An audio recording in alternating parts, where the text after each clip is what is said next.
오늘 우리에게 주신 하나님의 말씀은 이사야 31장 1절에서 9절 말씀입니다. 구약성경 1003쪽에 있습니다. 한 절씩 교독하신 후에는 마지막 절은 합독하시겠습니다. 이사야 31장 1절에서 9절 말씀입니다. 도움을 구하러 애굽으로 내려가는 자들은 화 있을진저 그들은 말을 의지하며 병거의 많음과 마병의 심히 강함을 의지하고 이스라엘의 거룩하신 이를 앙모하지 아니하며 여호와를 구하지 아니하나니 여호와께서도 지혜로우신즉 재앙을 내리실 것이라.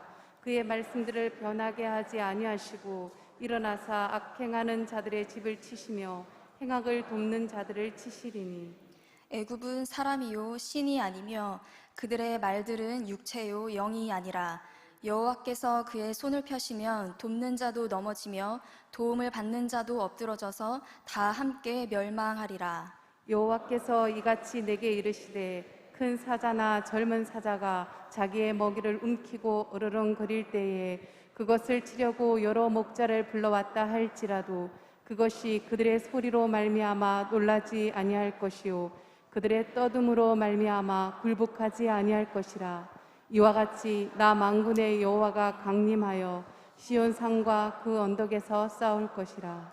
새가 날개치며 그 새끼를 보호함같이 나 만군의 여호와가 예루살렘을 보호할 것이라. 그것을 호위하며 건지며 뛰어넘어 구원하리라 하셨느니라. 이스라엘 자손들아 너희는 심히 거역하던 자에게로 돌아오라. 너희가 자기 손으로 만들어 범죄한 은우상 그 무상을 그 날에는 각 사람이 던져 버릴 것이며 아수르는 칼에 엎드러질 것이나 사람의 칼로 말미암음이 아니겠고 칼에 삼켜질 것이나 사람의 칼로 말미암음이 아닐 것이며 그는 칼 앞에서 도망할 것이요 그의 장정들은 복역하는 자가 될 것이라. 그의 반석은 두려움으로 말미암아 물러가겠고 그의 고관들은 기치로 말미암아 놀라리라. 이는 여호와의 말씀이라. 여호와의 불은 시온에 있고 여호와의 풀무는 예루살렘에 있느니라. 아멘. 내 길을 여호와께 맡기라. 그를 의지하면 그가 이루시고 내 의를 빛같이 나타내시며 내 공의를 정오의 빛같이 하시리로다. 아멘. 네, 여기에 나오는 이 길은요, 아시는 것처럼 우리가 길을 걸어가는 그 길만을 이야기하는 것이 아니라 우리의 인생 전체를 말합니다. 성도 여러분, 우리는 하나님을 믿는 사람 맞으시죠? 우리의 인생, 우리가 나아갈 그 길 여호와께 맡기시기 바랍니다. 그를 의지하고 그렇다 한다는 우리는 하나님께서 우리를 이루어 주실 것입니다. 그렇게 하나님을 의지하며 나아가는 자에게는요, 하나님께서는 나보다 나를 더 잘 아시기 때문에 온 세상 창조주를 만드시고 또한 나 자신도 너무나도 만드신 우리 하나님께서 우리를 잘 아시기 때문에 내 인생의 왕좌 가운데 하나님이 앉으시고 내가 아닌 내 자리를 하나님께 내어드릴 그때에 다음 절에 나와 있는 6절에 하나님의 복이 임할 줄 믿습니다. 그 은혜는 바로 우리의 의와 또한 공의가 나로부터 말미암는 것이 아니라 하나님의 의 그리고 하나님의 공의가 빛과 같이 빛날 줄 믿습니다. 빛은 우리가 감춘다고 해서 감춰지는 것이 아니고 숨긴다고 해서 숨겨지는 것이 절대 아닙니다. 스스로 그 빛을 발하고 그 모든 어두움을 뚫고 나오는 것이 바로 빛입니다. 내가 아닌 하나님께 모든 것을 맡길 때 우리에게는 하나님의 의와 공의가 나를 통하여 우리 성도님들 여러분을 통하여 하나님의 의와 공의가 이 세상 가운데 빛을 발하게 될 줄 믿습니다. 우리의 모든 인생을 하나님께 맡기시는 저와 여러분이 되기를 간절히 소망합니다. 네, 오늘은 이사야서 말씀을 통하여서 의지하며 의지하고라는 제목을 가지고 함께 은혜를 나누려고 합니다. 우리는 함께 이 이사야서 말씀 31장을 통으로 한번 읽어봤는데요. 이 이사야서 31장 말씀을 그냥 읽기만 해도 정말 은혜가 되고 아멘이 되는 어쩌면은 쉽게 이해가 되기도 하는 말씀이기도 합니다. 하지만 이 말씀들을 바로 본문에 들어가기에 앞서서 이사야서에 대한 간단한 우리가 이해를 좀 하고 들어가 보려고 합니다. 그에 앞서서 먼저 우리 여러분들에게 퀴즈를 하나 내려고 합니다. 혹시 성경이 신약, 구약 합쳐서 총 몇 권인지 아시나요? 네, 맞습니다. 모두 합쳐서 모두 66권입니다. 바로 구약 39권, 신약 27권. 그래서 저희 외울 때 어떻게 암기를 하셨나요? 39, 27 하면서 66권 이렇게 저희가 외웠는데요. 그렇다면 두 번째 퀴즈. 혹시 이사야서는 총 몇 장으로 되어 있을까요? 네, 맞습니다. 이사야서는 총 66장으로 되어 있는데요. 참 희한하게도 구약이 39권, 신약 27권으로 나눠진 것처럼 이사야서도 크게 두 권으로 나누게 된다면 1장부터 39장까지 그리고 40장부터 60장까지 27장으로 총 66장으로 이루어져 있습니다. 이 이사야서 말씀을 이제 우리가 이렇게 한번 나누어 봤는데 앞에 나오는 1장부터 39장까지는 이스라엘을 향한 하나님의 심판, 그리고 온 열방을 향한 심판에 대한 내용이 나와 있고요. 그리고 40장부터 마지막 장까지는 회복에 대한 말씀으로 주를 이루고 있습니다. 그렇다고 해서 39장까지 모든 심판에 대한 내용만 나온 것이 아니라 1장에는 심판, 2장에는 구원, 또 심판, 구원 반복해서 계속적으로 하나님의 말씀이 담겨져 있습니다. 그런데 이렇게 이사야서에는 1장부터 66장까지 과거, 현재, 미래, 창조주 하나님으로부터 시작해서 그리고 아직 오시지 않은 예수님에 대한 예표도 담겨 있고 그래서 이제 신약 성경에는요 구약 성경을 인용한 곳이 참 많이 있는데 구약 성경 중에서도 두 번째로 많이 인용된 구약 성경이 바로 이사야서라고 합니다. 그만큼 이사야서에는 예수님에 대한 이야기가 또 많이 담겨져 있고 그리고 마지막 계시록에 대한 내용까지 굉장히 많은 범위, 많은 그러한 기간을 가지고 담겨져 있는 것이 이사야서인데요. 이사야서를 그래서 성경의 요약본이다, 집약체라고도 그렇게 별명을 가지고 있는 말씀이기도 합니다. 이렇게 광범위한 말씀을 담고 있는 이 이사야서의 핵심 주제는 과연 무엇일까요? 여러 가지 내용들이 많이 있겠지만 이사야 이 본인의 이름을 가지고 저희가 그 이사야서의 핵심 내용을 추측해 볼 수가 있습니다. 이사야라는 이름은요 두 가지의 단어가 합성이 되어 있는데 그가 구원하신다 그리고 야훼, 여호와라는 단어가 합성된 단어입니다. 그래서 이 두 단어를 이어서 해석하게 된다면 여호와는 구원이시다, 여호와께서 구원하신다라는 의미를 가지고 있습니다. 곧 이사야서의 핵심 내용까지도 물론 여호와께서는 구원하신다라는 내용이 핵심 주제라고 보시면 되겠습니다. 이 맥락을 가지고 저희가 이사야서 말씀을 읽어가시면 참 좋을 텐데요. 이사야가 활동했던 그 시기를 보게 되면 이사야서 1장 1절 말씀에 바로 그렇게 언제부터 언제까지 이사야가 활동했는지 정확하게 나와 있는데요. 1절 말씀을 보니까 유다왕, 여기는 남유다를 가리킵니다. 유다왕 우시야 때부터 요담, 아하스, 그리고 히스기야 왕 시대까지 이 이사야가 활동을 했는데요. 물론 그 이후 므낫세가 있었던 므낫세 왕 때 순교를 당하기도 했다라고 전승을 통해서 알고 있는데요. 이렇게 이사야는 4대에 걸쳐서 이 4대 왕을 지나면서 이 활동을 했던 선지자입니다. 그렇다면 이사야가 살았던 그 당시 시대적 상황, 국제 정세, 그리고 정치적으로나 또한 경제적으로 또 어쩌면 종교적으로는 어떤 상황이었는지 간략하게 제가 조금 소개를 해드리려고 하는데요. 이사야가 살았던 그 시대는요 고대 근동이었습니다. 중동 지역을 핵심 중심으로 사역을 했는데 그때 당시 때 최대 강국은 바로 아수르였습니다. 모두 다 아시는 것처럼 아수르 왕국이 절대 강자, 절대 강국이었어요. 어떤 나라도 아수르에게 다가올 수가 없었는데요. 고대 중동 가운데 절대 강자가 아수르는 약 300년 가까이 그렇게 활동을 했었습니다. 아수르를 절대 이길 수 있는 국가가 없었어요. 물론 아수르가 지나고 바벨론에 의하여서 바벨론이 새롭게 부흥하면서 물론 아수르도 멸망하게 됐지만 그 이전 시기까지는 아수르가 큰 힘을 가지고 있었습니다. 그렇게 주변 국가들을 점점 점령하고 또 확장해 가는 그 가운데 아수르에게는 한 가지 소망이 있었습니다. 그 소망은 바로 애굽을 점령하는 거였습니다. 지도를 하나 보시게 되면은요, 오른쪽 위쪽에 보면 아수르가 이름이 크게 써 있죠. 그리고 애굽은 어디에 있나요? 애굽은 왼쪽 아래편에 있어요. 지중해 밑에 있는데요. 아수르에서 애굽까지 점령을 하려면 그 사이사이 국가들이 있어요. 이 나라들을 이제 하나하나 다 점령해 나가야 되는 거예요. 주변에 있는 국가들, 애굽까지 가기에는 북이스라엘도 있고 남유다도 있고 이제 걸림돌이 되는 나라들이 있는 거죠. 그래서 이렇게 가다 보니까 아수르에서 애굽 사이에 있는 나라들끼리 동맹을 맺게 되고 서로 힘을 합쳐서 아수르에게 대항하려고 합니다. 계속해서 침략해 오기 때문이에요. 근데 그런 와중에 이사야가 있었던 그 남유다, 유다 지역에서는요, 어떻게 어느 나라와 동맹을 해야 될까? 외교 정치도 잘 해야지 이 나라를 잘 이끌어갈 수 있잖아요. 이 현실을 또 마주해야 하기 때문에 이런 가운데 유다는 어떻게 고민을 해야 할까 하던 와중에 어디를 찾아갔을까요? 바로 애굽을 찾아가게 됩니다. 이 유다는요, 주변에 있는 국가들이랑 아무리 동맹을 맺는다 할지라도 아수르를 우리가 이길 수 있을까? 절대 이건 불가능하다라고 생각했어요.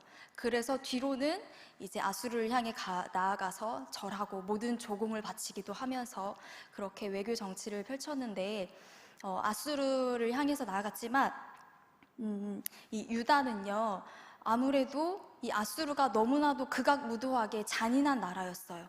그래서 전쟁을 하고 이기게 되면 이제 사람들을 많이 죽게 되잖아요. 그때 살아있는 사람을 긴 창에다가 살아있는 채로 꽂아서 서서히 죽여가는 그렇게 잔인한 방법을 쓰기도 하고, 또 죽은 사람의 목을 들고 다니면서 너희 이래도 우리랑 싸울래? 너와 우리가 싸웠을 때 너희의 모습은 이렇게 죽음으로 맞이하게 될 거야 하면서 죽은 사람들의 얼굴을 들고 그 나라를 점령하러 들어갔다라고 합니다. 그래서 사람들은 벌벌 떨면서 사시나무 떨듯이 그냥 싸우지 않고 점령하기도 했었습니다. 그래서 유다는 많은 고민이 있었겠죠. 그래서 주변 국가들과 동맹을 하려고 고민을 하던 와중에 결국에는 애굽에게까지 가게 되는데요. 또 이 국가적으로는 주변 상황들은 이랬었고, 또 종교적 상황들은 또 어떠했느냐. 종교적 상황으로는 성전 안에도 아수르의 그 신전이 들어오고 또 산당들을 또 짓고, 그러면서 이방신을 동시에 예배할 수 있도록 허용했습니다. 그래서 하나님은 하나님대로 믿고 이방신은 이방신대로 믿는, 그렇게 혼합주의가 예배당 안에, 성전 안에 들어오게 된 것입니다. 그리고 또 경제적으로는 또 어떠했냐면은 이제 약자들은 더 약한 사람들을 또 괴롭히고, 또 가나안 땅에 원래는 들어갔을 때 하나님께서 땅을 다 분배를 해주셨잖아요, 공평하게. 그런데 시간이 지나면 지날수록 이 사람들이 욕심을 부리고 결국에는 공평하게 분배됐던 그 땅들이 다 무너지고 소수만이 이제 독점하게 되는 그런 상황까지 가게 되면서 부동산 문제까지 쉽지 않은 상황에 처해 있었습니다. 이렇게 빈부가 격차가 심한 가운데 종교적으로도 또 도덕적으로도 굉장히 타락해 있었던 이 시기 가운데 내부적인 어려움 속에서 지혜로운 외교가 필요했습니다. 이런 가운데 우리는 현실을 살아가야 하고 이 삶을 무시할 수 없는 그런 상황 가운데 처해 있는 것이죠. 그래서 이사야는 계속해서 하나님의 말씀, 경고의 말씀을 짚어주는데, 오늘은 특별히 31장에 있는 애굽을 의지하는 이 남유다를 향해 말씀하신 31장을 통하여서 우리가 의지해야 할 대상은 곧 하나님이다 라는 것을 우리가 한번 살펴보려고 합니다. 오늘 말씀 나와 있는 본문의 31장 1절 말씀을 한번 읽어보도록 하겠습니다. 함께 읽겠습니다. 도움을 구하러 애굽으로 내려가는 자들은 화 있을진저. 그들은 말을 의지하며 병거의 많음과 마병의 심히 강함을 의지하고 이스라엘의 거룩하신 이를 앙모하지 아니하며 여호와를 구하지 아니하나니. 아멘. 아수르의 공격으로부터 이것을 이제 막기 위하여서 도움을 구하러 애굽으로 내려갔다라고 표현이 되고 있습니다. 이거는 지리적으로도 내려가는 게 맞는데요. 아까 지도상으로 보신 것처럼 아수르부터 이제 그 중간에 유다가 있었고 그 밑으로 이제 애굽 나라가 있었는데요. 지형적으로도 유다가 훨씬 더 높은 지형에 있었기 때문에 내려간다라고도 볼 수 있고, 또한 영적으로도 말하지 않아도 영적으로도 타락해져가고 내려가고 있다. 하나님을 의지하지 않고 애굽을 찾는 모습을 우리가 이중적인 그 의미를 찾을 수가 있는데요. 그렇다면 굳이 왜 애굽의 도움을 청했을까요? 왜 애굽의 도움이 필요했을까요? 애굽으로 내려간 자들에게는 화 있을진저 하고 그들이 무엇을 의지했는지가 나옵니다. 그들은 말을 의지했고요. 그리고 병거와 마병의 심히 강함을 의지했다라고 나옵니다. 여기에서 말은 다 아시는 것처럼 동물 말을 의미합니다. 그리고 혹시 병거가 무엇인지 아시나요?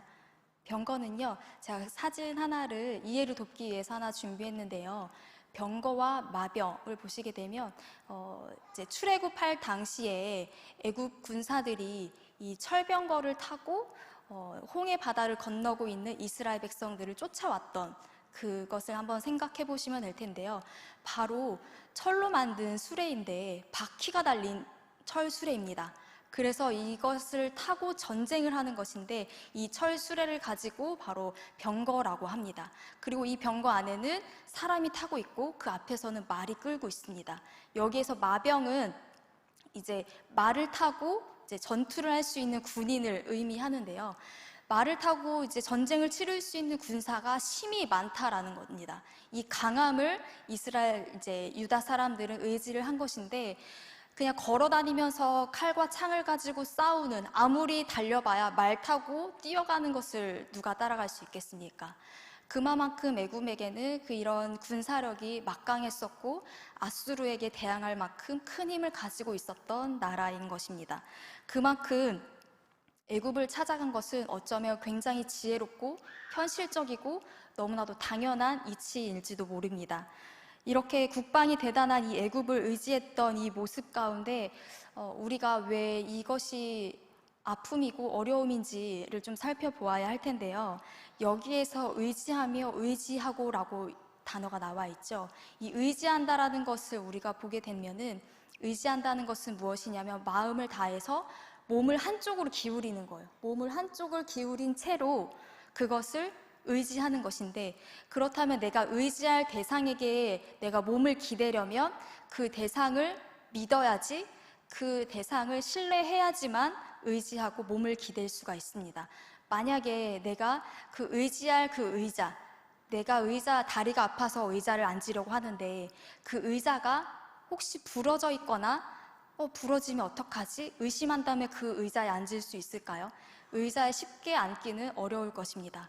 그런 것처럼 내가 이 의자는 단단하고 의심의 여지가 없다면 그 의자에 당당하게 세게 쿵 앉게 될 것입니다. 그런 것처럼 의지한다는 것은 내 몸을 기울여서 힘을 쭉 뺀 상태로 기대는 것, 그것이 바로 의지인데요. 그만큼 그 기대의 상대에게 신뢰하고 있는 것을 뜻합니다. 그만큼 이 유다 사람들은요, 하나님보다 애굽의 그 힘이 많은 군사력을, 그 국방력을 의지하고 그것을 절대적으로 신뢰했다라는 것입니다. 이것을 보았을 때 유다의 이 태도의 그 마음의 중심이, 이 출발점이 어떠했는지 보면서 아무리 지혜로운 방법이고 아무리 현실적으로 우리가 당연하게 해야 할 이 우리의 대처가 이 중심이 잘못되었을 때 어떠한 일들이 벌어지는지를 우리는 분명히 기억해야 합니다. 그렇다면 우리가 애굽을 의지하지 말아야 할 이유, 애굽을 의지하면 안 되는 이유가 과연 무엇일까요? 바로 3절 말씀에 나와 있습니다. 3절 말씀을 보시게 되면은요, 애굽은 사람이 아니요 신이 아니다, 사람이요 신이 아니다라고 되어 있습니다. 애굽도 똑같이 사람이고 신이 아니다라는 것입니다. 이들이 그토록 의지하고 있는 그 애굽도 여전히 사람이다라는 것이죠. 사람과 신의 차이는 무엇일까요? 사람은 유한한 존재입니다. 한계가 있는 존재입니다. 하지만 신은 한계가 없습니다. 이 모든 영역에서 모든 것들을 만드시고 창조하시고 한계가 없는 것이 바로 하나님 신의 영역입니다. 그런데 이 굳이 신이 아니다라고 표현한 이유가 무엇일까요? 고대의 모든 전쟁은요, 신들의 전쟁이었어요. 이 신의 주체는 바로 왕, 자신이었는데 왕을 스스로 지칭하기를 신이라고 생각했고 이 싸움에서 이겼을 때는 내가 이긴 것이고 내가 신이 곧 이겼다라고 보았기 때문에 애굽 사람들을 의지한 것은 곧 하나님이 아닌 또 다른 신을 의지했다라는 것을 말해주기 위하여서 애굽은 사람이지 신이 아니다라고 그렇게 이사야서는 콕 집어서 이야기를 하고 있는 것입니다. 그런 것처럼 이스라엘의 태도는 애굽을 찾아갔고 본인들이 힘을 다하여서 애굽의 힘을 보고 의지했는데 그것이 바로 종교적인 행위와 다르지 않고 내 마음 모든 것을 다 주고 신뢰하고 의지했다라는 것을 우리는 알 수 있습니다. 마음으로부터 시작된 그 우상, 우리의 생각도 모든 것을 다 빼앗겨버린 그 애굽이 바로 우리의 우상이 된 것이고 아무리 타당한 근거, 말이 있었고 병거가 있었고 우리에게 없는 그 마병들, 그 기동력의 원천이 애굽은 가지고 있었고 다른 주변 국가들과 동맹을 맺는 것보다 애굽 하나와 우리가 함께 힘을 합칠 때 아수르를 분명히 무찌를 수 있을 것이다 라고 생각하는 것이죠. 그런 이렇게 지혜로운 외교술이 왜 이 부분에 대해서 좀 중요하지만 왜 이것들을 우리가 경계해야 하는 것인가? 바로 아까 말씀드린 것처럼 그것을 의지한 그 마음 상태, 그 출발점을 그 의지했던 마음 상태가 바로 하나님보다 더 의지했다라는 것에 핵심 포인트가 있습니다. 여러분들은 과연 내가 의지하고 있는 것이 무엇입니까? 하나님보다 더 먼저 생각하고 하나님보다 더 먼저 찾는 것이 무엇이 있습니까? 어떤 사람들은 가족이 될 수도 있을 것이고 어떤 이들은 나 자신이 될 수도 있을 것이고요. 교회를 다니지만 하나님보다 내 마음을 달래기 위해서 술을 찾는 분들도 있을 것이고 또 어떤 사람들은 사람을 찾아가거나 또 어떤 사람들은 자연을 보고 여행을 나의 마음을 의지하는 것을 찾아서 나의 우상을 삼기도 합니다. 요즘에 또 다른 핫한 그런 키워드가 있는데요. 바로 주식입니다. 이 자리에도 주식을 하시는 분들이 꽤 계실 텐데 우리가 과연 지혜롭게 살아가기 위하여서 또한 이 작은 돈을 가지고 이 세상을 살아가기에는 참 여유롭지가 않잖아요. 그래서 주식을 하는 사람들이 참 많이 있는데 우리가 주식을 하고 또 술을 찾고 사람을 찾고 나 스스로 의지하고 하는 것에 있어서 이 위험함의 이 경계선을 우리가 알아야 하는 이유는 그것이 출발되는 그 시작점, 우리의 그 마음, 그 이후 그 목적이 무엇이냐가 먼저 우리는 살펴보아야 합니다. 왜냐하면 그 마음 상태에 따라서 그것이 우상이 될 수 있기 때문입니다. 다른 사람들은 모를 수 있지만 나 자신은 너무나도 잘 알고 있잖아요. 물론 내가 귀를 막고 내 눈을 스스로 막은다면 아니라고 생각할 수도 있겠지만 깨달음이 없을 수도 있겠지만 솔직하게 내 마음 가운데 들여다보게 된다면 그것들은 멸망할 것이고 없어질 것들인데 그럼에도 불구하고 우리는 타협하고 이 삶을 살아야 하고 이 현실을 살아야 되기 때문에 어쩔 수 없어 이 방법밖에 없어 라는 그런 마음을 가지고 결국에는 그 내면 안에는 부자가 되고 싶고 하나님보다 이것을 찾았을 때 나에게 편안함이 있고 나에게 안정감을 주니까 그것을 우리는 반복적으로 경험적으로 계속해서 찾는 것을 보게 됩니다. 그런데 오늘 이사야서 말씀을 보시면은 그것을 의지하는 것 자체는 내 마음에서 출발하고 그것을 절대적으로 신뢰했을 때 나오는 태도입니다. 그것이 곧 우상이라고 볼 수가 있는 것입니다. 그렇기 때문에 이 모든 구원의 길 또한 우리를 살려주시고 우리를 인도해 주시는 것은 내가 의지하는 그 다른 그 어떤 것도 아닌 오직 하나님 한 분뿐이라는 것을 우리는 알아야 합니다. 그래서 우리를 구원해 주실 그 하나님의 손을 바라보아야 하는데요. 우리가 의지해야 할 대상은 우리는 너무나도 이미 잘 알고 있습니다. 바로 하나님이죠. 바로 신이신 참 하나님이신 우리 하나님인데 바로 하나님께만 구원이 있기 때문입니다. 그렇다면 이 구원을 이루시는 우리 하나님이 우리에게 어떻게 행하시기에 우리는 하나님을 의지해야 할까요? 당장 내 눈앞에 있는 그 애굽의 말과 병거와 마병이 아닌 눈에 보이지 아니하는 그 하나님을 의지해야 하는 이유. 하나님은 우리에게 이렇게 우리의 모습을 우리를 감싸주시고 인도해 주시는데요. 두 가지의 비유를 통하여서 하나님은 우리에게 신뢰감을 주십니다. 먼저는 4절과 5절에 나와 있는데 사자와 같이 또는 어미새와 같이 우리와 함께 하신다라고 말씀하십니다.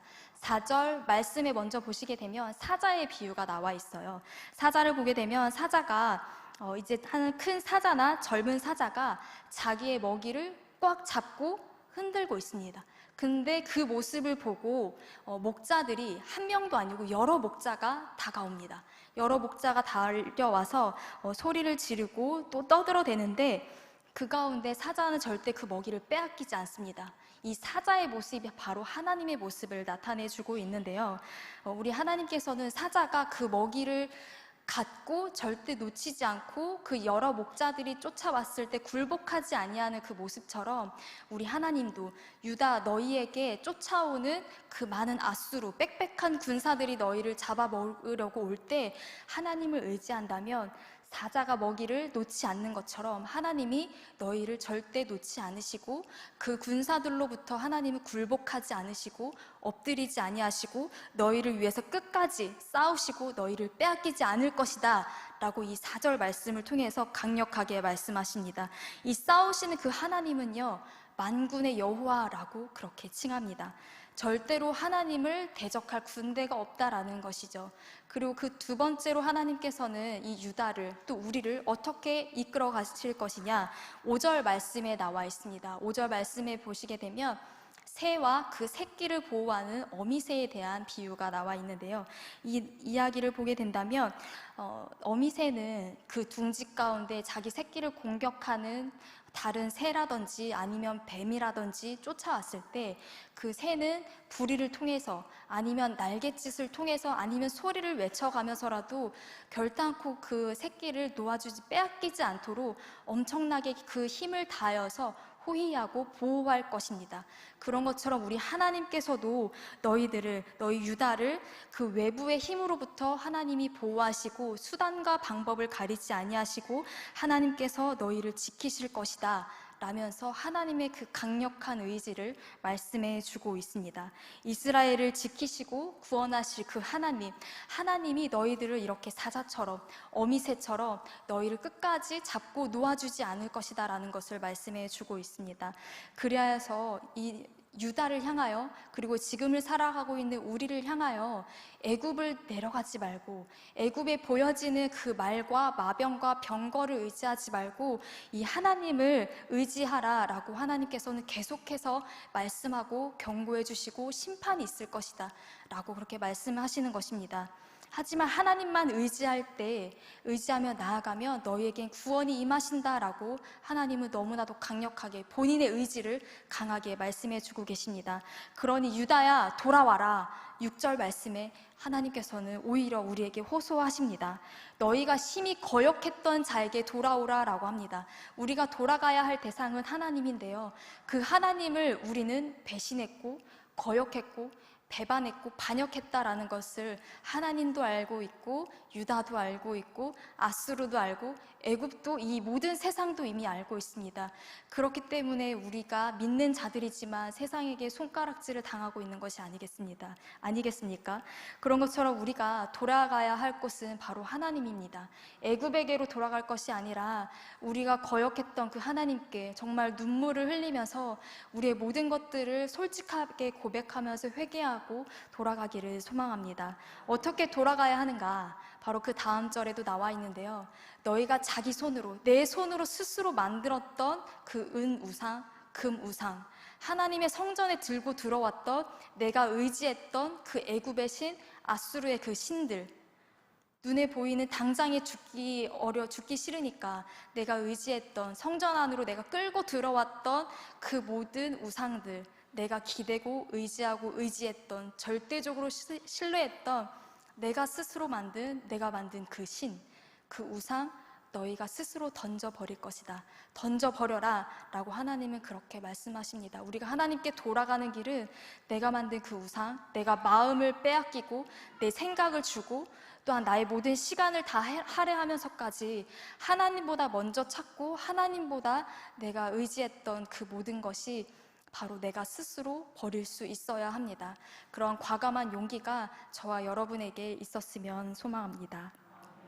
그렇게 됐을 때 우리가 나의 마음을 주고 내 모든 것을 의지해서 모든 것을 빼앗겼던 그 우상을 제거할 때 결국에는 이렇게 8절과 9절로 하나님께서는 우리에게 이 하나님께서 부어주실 구원에 갚아주실 그 은혜를 말씀해 주십니다. 우리 8절 9절 말씀 함께 읽어보도록 하겠습니다. 아수르는 칼에 엎드러질 것이나 사람의 칼로 말미암음이 아니겠고 칼에 삼켜질 것이나 사람의 칼로 말미암음이 아닐 것이며 그는 칼 앞에서 도망할 것이요 그의 장정들은 복역하는 자가 될 것이라. 그의 반석은 두려움으로 말미암아 물러가겠고 그의 고관들은 기치로 말미암아 놀라리라. 이는 여호와의 말씀이라. 여호와의 불은 시온에 있고 여호와의 풀무는 예루살렘에 있느니라. 아멘. 아수르는 결국 칼에 엎드러질 것입니다. 아수르가 스스로 멸망하고 칼에 엎드러지는 것이 아니라 하나님에 의하여서, 내가 무언가를 의지해서 애굽에 의하여 아수르가 망하는 것이 아니라 또 다른 강국인 바벨론이 세워졌기 때문에 아수르가 망하는 것이 아니라 그 일을 펼쳐가시는, 손을 펼쳐서 행하신 하나님으로 말미암아 이 세상 모든 것들이 주관되고 하나님께서는 결국 심판하신다라는 것입니다. 우리의 모든 내가 가지고 있는 생각에서부터 마음에서 내 몸과 마음과 시간을 모두 다 할애해서 내가 빼앗겨 있는 그 우상들 결국엔 없어질 것이고, 내가 그것을 버릴 때 하나님께서 손을 드실 때 그 모든 것들을 심판하시고 나를 집어삼키려고 했던 그 아수르, 그 애굽, 그 옆에 있는 주변의 모든 어려움과 아픔들, 그리고 내가 짊어지고 가고 있는 그 모든 어려움의 상황들, 하나님의 손을 바라보고 하나님께서 손을 펼치시면 그때 구원의 역사가 일어날 줄 믿습니다. 그 전에 우리가 해야 할 일이 있습니다. 우리는 여호와께 돌아가야 합니다. 우리는 하나님을 의지해야 합니다. 말과 병거와 마병을 의지할 것이 아니라 보이지 않지만 당장 내가 타협하지 않으면 죽을 것 같지만 하나님의 손을 놓으면 사실 아무런 일이 벌어지지 않기는 합니다. 당장 죽지 않기는 합니다. 오히려 아수르에게 조공을 바치지 않으면 죽을 수도 있습니다.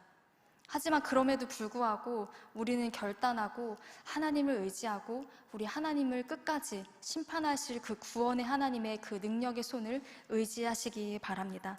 그렇게 우리는 현실과 신앙의 삶을 살아가지만 이스라엘 사람들, 이 남유다는, 북이스라엘은 결국 이제 사마리아 그 수도가 결국에는 아수르에게 점령을 당하게 되고 또 그들과 혼인하게 되고 했던 그런 아픔들이 멸망 가운데 걸어갔지만 남유다도 그 안에서 결국에는 하나님이 아닌 다른 눈에 보이는 것들을 의지하면서 현실을 택했습니다.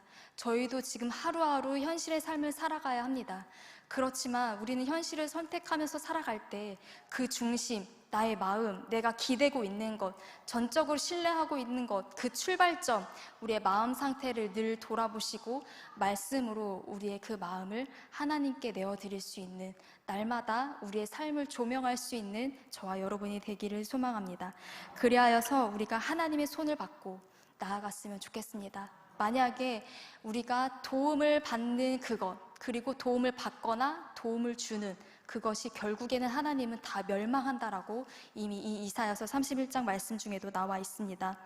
우리의 마음이 기울어져 있는 것, 내 마음을 의지하고 있는 것, 오직 하나님께로 돌이켜서 하나님만 나의 피난처로 삼으시기를 소망합니다. 우리 이 시간 가운데 함께 기도하는 마음으로 하나님, 우리가 주님만 의지하겠습니다. 주님만이 나의 피난처가 되어 주십시오. 나의 모든 시간, 나의 생각, 나의 마음, 내 모든 것 주님께 올려드립니다.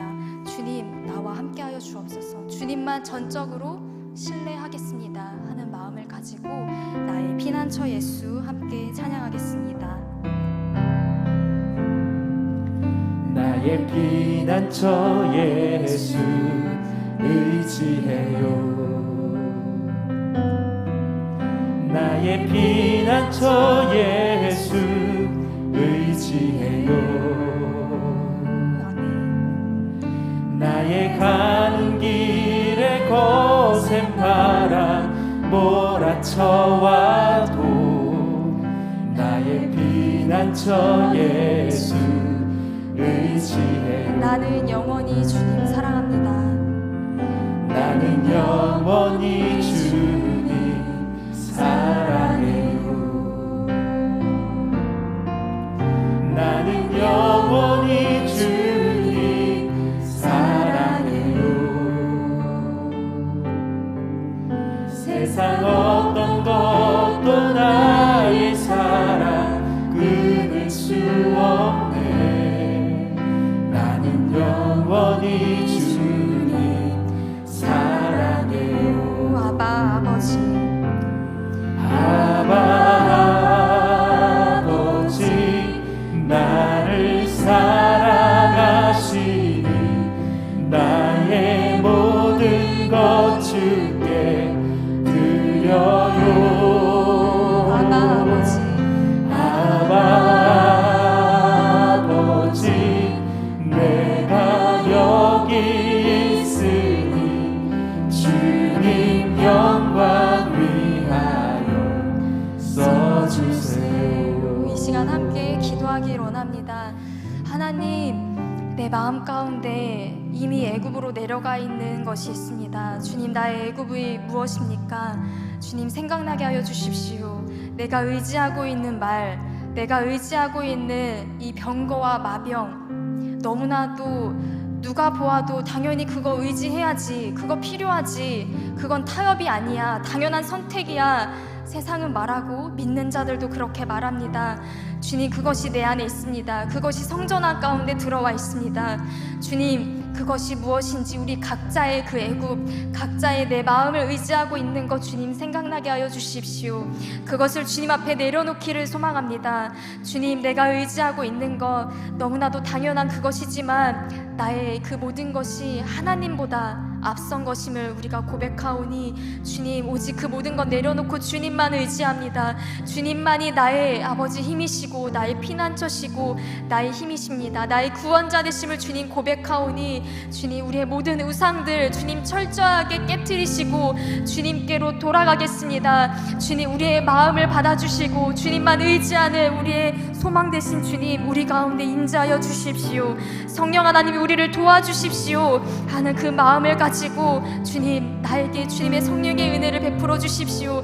나의 모든 의지하는 거 이 시간 가운데 주님 앞에 회개하오니 주님이 용서하시고 모든 우상들 내 손으로 깨뜨리게 하여 주십시오. 주님, 이 자리 가운데 모든 거 내려놓고 갑니다 하는 그러한 마음을 가지고 결단하면서 주님의 이름 한번 부르짖고 함께 기도하시겠습니다.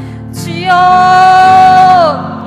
아버지 하나님, 주님, 내 마음 가운데 있는 것 아버지 주님보다 더 먼저 생각하고 있는 것, 아버지 내 눈에 보여지고 있는 아버지 주님, 나의 지식을, 아버지 나의 경험을 의지하고 있는 나의 우상들, 아버지 하나님보다 앞서고 있는 아버지 나의 모든 생각과 나의 모든 마음들, 아버지 하나님, 이 시간 가운데 주님 하나하나 고백하며 나아갑니다. 아버지 하나님, 주님, 우리 마음을 주님 서여 주십시오.